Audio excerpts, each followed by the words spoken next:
Ben, it's been about 19 months since you dipped your toe in the professional waters with Danny. Was it back in October last year? Yeah, that's when turned pro. It's coming up to 2 years this October now. Yeah.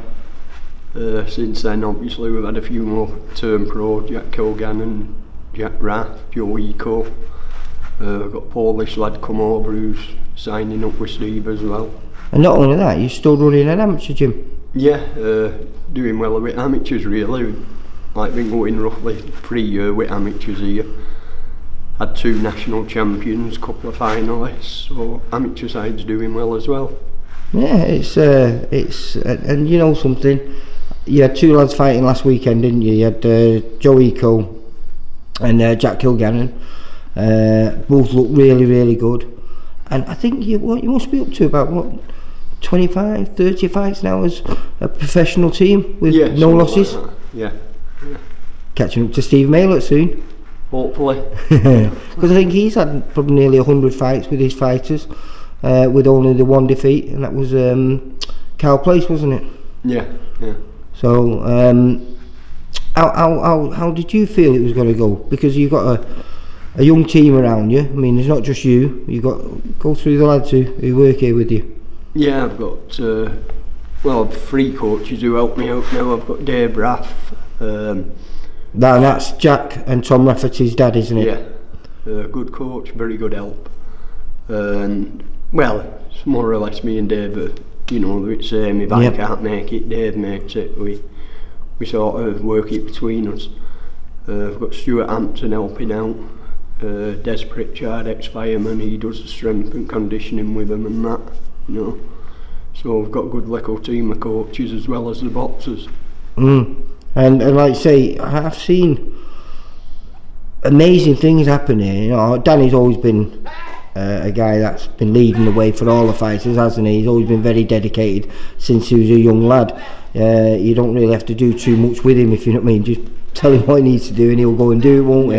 Yeah. But I think that's rubbing off on all the other kids, because just watching Jack Rafferty today, again, the kid, I think, he's 3-0 now as a professional? Yeah, 3-0. He's improving all the time. Obviously, there's always he's not just improving though, the transformation that's happened from him in the last 2 years has been phenomenal. Yeah. You took him, a good strong kid, all the way to the semi-finals of the Elite National Championships. Was that last year, wasn't it? That was last year, yeah. And a guy that would have never believed that you could have got to that level. And now he's I don't even recognise him, mate. He's got a jab, he's got head movement, he's always been aggressive, but he's got every other trick to go with that now. Yeah, he's learning all the time. When his dad first brought him here, I can remember saying to his dad how good he could be, if he can learn these things, and he is learning them. He's just improving all the time. He's getting better and better. You can't teach the art. You're born with that. He's got that.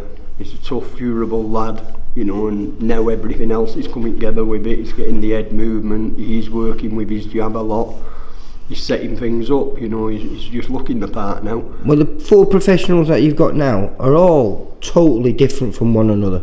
They all have the same desire and aggression and willing to work hard, but all totally different styles. Joe Eco is a very slick, fast hands,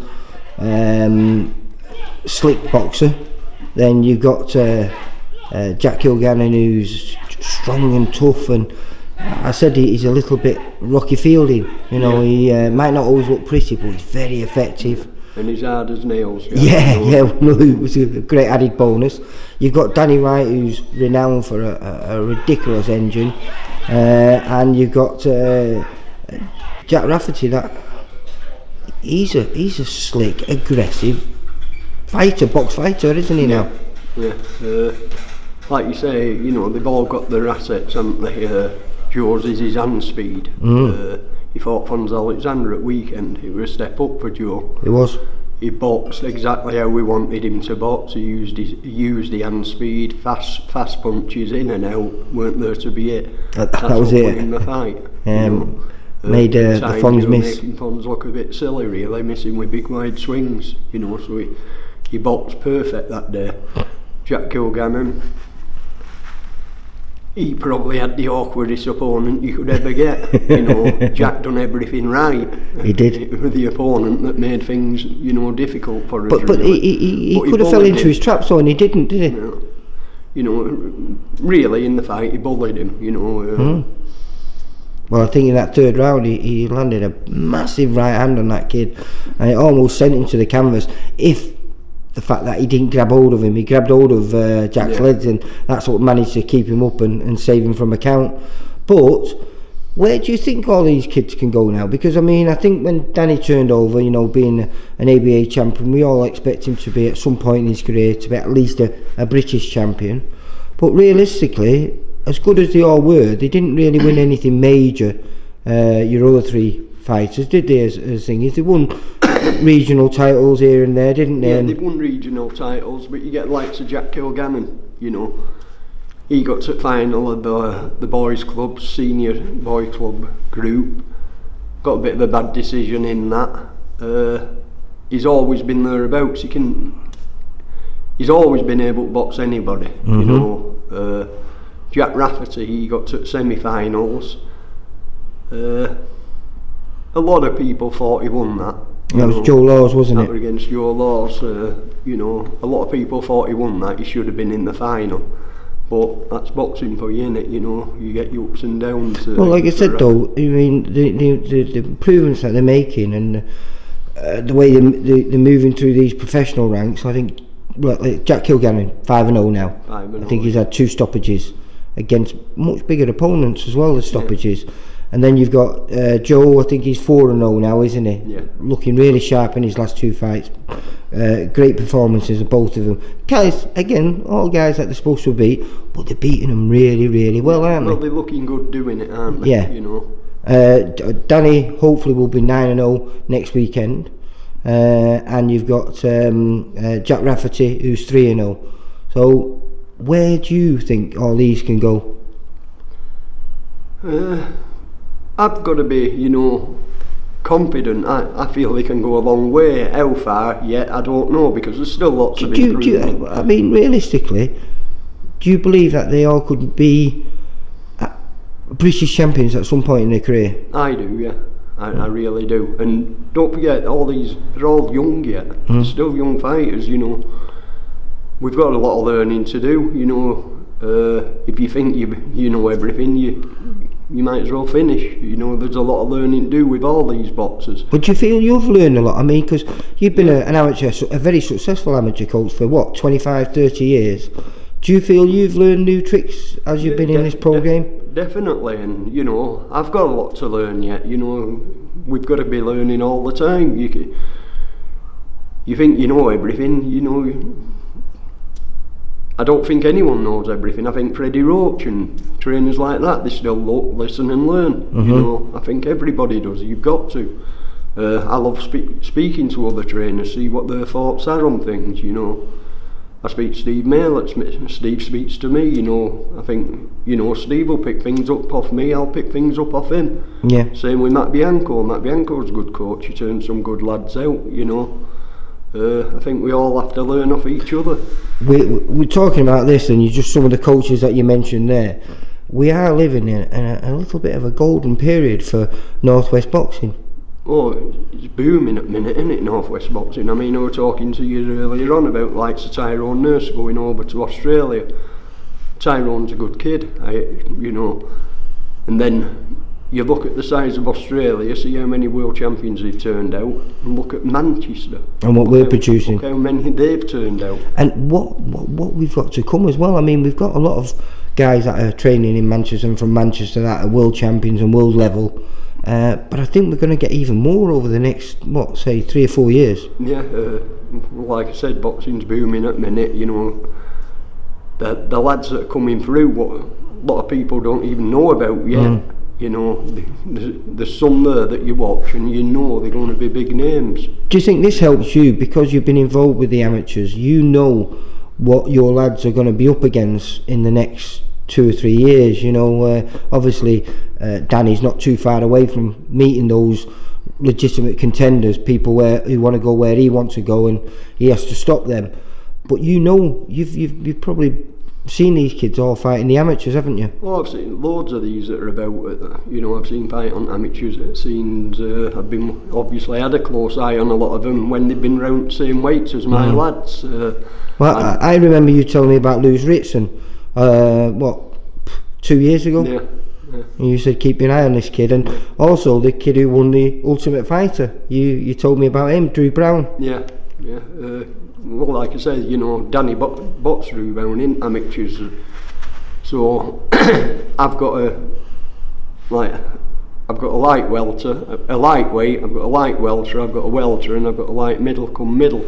So them group of lads, I have to keep my eye on what's happening on circuit. Well, outside of your own lads, and perhaps people that I've not heard of, who do you think's coming along now, who's professional, but you've got a sneaking suspicion that might do fairly well? In this area, I'd say, you know, you've got to look at Zelfa. Zelfa's a good kid. Yeah, but I think Zelfa's already on the market. Everyone expects that. They know that was a bit of a blip. He's lost to Ronnie Clark. Not taking anything away from Ronnie Clark. I think he just underestimated him on that night. So say someone who they're not going to know, and you think this kid, because you've told me numerous occasions. Well, you look at Kane Gardner, don't you? You know, Kane's a very, very good kid. You know, he fought Danny in amateurs, and you get, whether you talk about amateurs or pros or whatever you talk about, you have the top level fighters. I'm not talking about the Manny Pacquiaos and the Floyd Mayweathers. You top the top level fighters, maybe world champions, and you get the other kids under them. There's that much difference. There's not a lot in it. You know what I mean? You get the odd one then, like Lemachenko, who's a long way above everyone else. But you know, Danny Wright, by the time he gets top, which I'm hoping he will do, there won't be much between him and the world champion. That's, you know, then we get our chance. You know, sure. Well, I've spoke to a lot of the guys who sparred with him. Tommy Coyle even said on one of the videos, he said this kid's the future. Yeah. You know, and Danny believes it, I believe it, all other coaches believe it, so we have to see how the story goes, don't we? Well, if I was to come and chat to you in another 2 years' time, so you'd be almost 4 years as a professional coach, where do you hope to be? With Danny, at the top or very near the top. You know, we'll be waiting for our chance around that time. And other fighters, you know, I'm expecting big things from Jack Kilgannon, Jack Rafferty. A lot of people underestimate Jack Kilgannon. He's a very, very good fighter, you know, and he's got an exceptional jab behind him. He's strong, and like you say, he's got a great chin. Yeah, there's things we've got to work on with him, there's things we've got to work on with all of them. You know, if Danny were finished article, we could box for world title tomorrow, couldn't we? But we know he's not. So there's things to work on with all of them. And, you know, there's things for me to learn. So you expect all your kids in another 2 years to win titles of some sort? Yeah. And hopefully have another 3 or 4 lads replacing them and coming through the ranks as well? Yeah, next one go pro from me will probably be young Jack Cooper. Who won a national novice titles? Novices. You know, probably looking at another 12 to 18 months before he turns over. By that time he might look near his age. Yeah. Because I thought he was about 14, and then when you told me he was 20, I was a little surprised. Yeah. But he's a good kid, you know, and we're expecting big things from him. Right. So exciting times, isn't it? Yeah, we've got a couple of kids in, you know, that are not going to turn over for a few years. You know, the 2 Gomez brothers, they're good kids, you know, but they're not old enough yet. What 17-year-old, you know, so we've got a few years to wait for them. But everything's looking great, everything's running smoothly and how we've wanted it to run, you know. So yeah, if you know, if you look back from when you first kicked over, has it gone as you expected it to?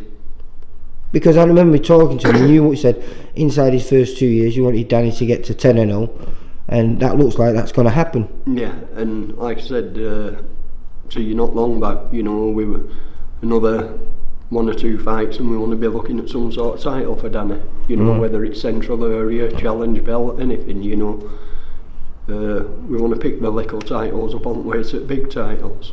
And do it the old-fashioned way. Yeah. English, British, yeah. Commonwealth, European, and world. Yeah.